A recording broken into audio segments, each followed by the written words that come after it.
21 जनवरी को थानेसर की अनाज मंडी में आयोजित होने वाली भूपेंद्र सिंह हुड्डा की रैली को लेकर पूर्व मंत्री अशोक अरोड़ा ने गांव पलवल खेड़ी, रामनगर, फतेहपुर, चंद्रभानपुर, खासपुर, अमीन, बीड़ अमीन, तिगरी, कंवारखेड़ी, इसाकपुर, सुनैड़ी, आलमपुर, खेड़ी, ब्राह्मण में जाकर ग्रामवासियों को रैली में आने का निमंत्रण दिया। इस मौके पर हर गांव में अशोक अरोड़ा का ग्रामीणों ने जोरदार स्वागत किया। ग्रामीणों को संबोधित करते हुए पूर्व मंत्री अशोक अरोड़ा ने दलित समाज के लोगों के साथ लोहड़ी पर्व भी मनाया और खुशियां भी बांटी।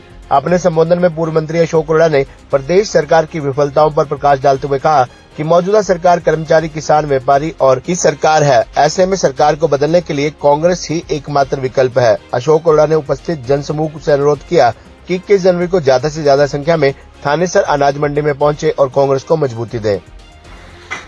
पूर्व मेरे जिला परिषद के सदस्य भाई चंद्रभान जी, चौधरी पृथ्वी सिंह जी टूर, भाई ओम प्रकाश जी अतीरा, भाई सुभाष पाली जी,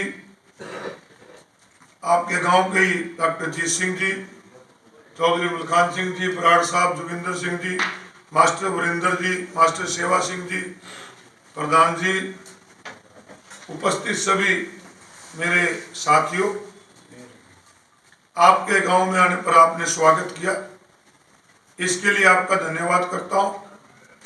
और आज जहां 9 वर्ष में हम पहली बार मिले हैं, आपको 9 वर्ष की बधाई देता हूं, लोहड़ी और संक्रांति की भी बधाई देता हूं। और गुरु रविदास के चरणों में प्रार्थना करता हूं कि नया साल आपके परिवार के लिए खुशियां लेकर आए, आप खुश रहें, स्वस्थ रहें और इस नए साल में हम नए भारत का निर्माण कर सकें।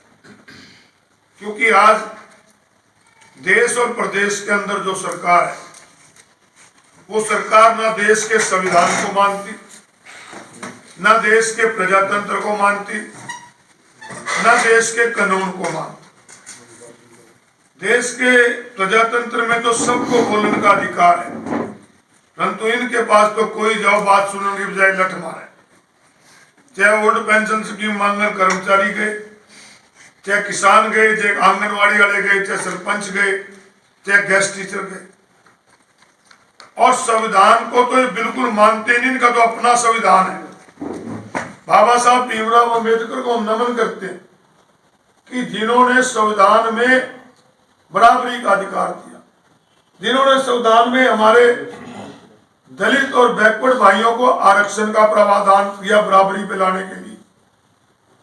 उस समय भी ये विरोधी थे, आरएसएस के लोग आरक्षण के शुरू से विरोधी रहे। सीधे तौर पे नहीं खत्म पाए तो नौकरी खत्म कर दी। जो एक बहुत बड़ा पब्लिक सेक्टर खड़ा किया था कांग्रेस पार्टी ने, उसको खत्म करके आज पहले तो बीएसएनएल खत्म कर दी, एलआईसी खत्म कर दी, एयरपोर्ट प्राइवेट कर दिए, रेलवे को प्राइवेट करने जा रहे हैं। तो रोजगार ही देंगे तो आरक्षण कहाँ रहेगा? ये तो देश वाले कर रहे हैं। और खट्टर साहब का तो अपने आरक्षण है, ये तो किसी आरक्षण को मान ही नहीं। ये अमीन गांव बड़े जागरूक लोगों का गांव है। वकील साहब बैठे हैं, बराड़ साहब, आप पढ़े लिखे सब लोग बैठे कि 47% आरक्षण है नौकरियों में, 20 शेड्यूल कास्ट का और 27 बैकवर्ड क्लास का। खट्टर साहब कहते हैं कि मैंने 95,000 नौकरियां लगाई हैं कौशल विकास में। जो कच्ची नौकरी है, पक्की नहीं है कौशल विकास वाली, कदी ढा दो। और बड़े बोर्ड लगाते हैं, खर्ची पर्ची बंद कर दी। तो ये कौन सी पर्ची लग रही है? इनकी कौन सी कहा था वो पर्ची? आरएसएस तब करता हुआ है। इनकी कोई इंटरव्यू निकालना है, कौशल विकास का कोई इंटरव्यू तो कोई निकलता। कौशल विकास में 47% अगर आरक्षण देते तो 45,000 नौकरियों के लगभग SC/BC के लगते, जो एक भी नहीं लगाया। आरक्षण ही खत्म कर दिया। चौधरी भूपेंद्र सिंह हुड्डा की सरकार थी, मैं आपने लोकदल से एमएलए बनाया, वो कांग्रेस की सरकार, वो ठेके पे नौकरियां लगा रहे थे। मैंने कहा उनको कि हुड्डा साहब ठेके पे नौकरी न लगाओ, बच्चों के साथ खिलवाड़ है।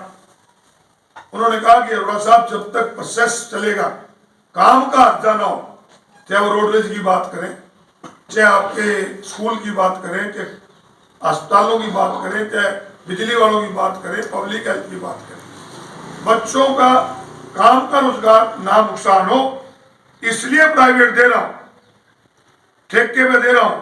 तो मैंने कहा भाई इसमें भी आरक्षण दे, इनमें भी दे। ये डॉक्टर साहब बैठे हैं।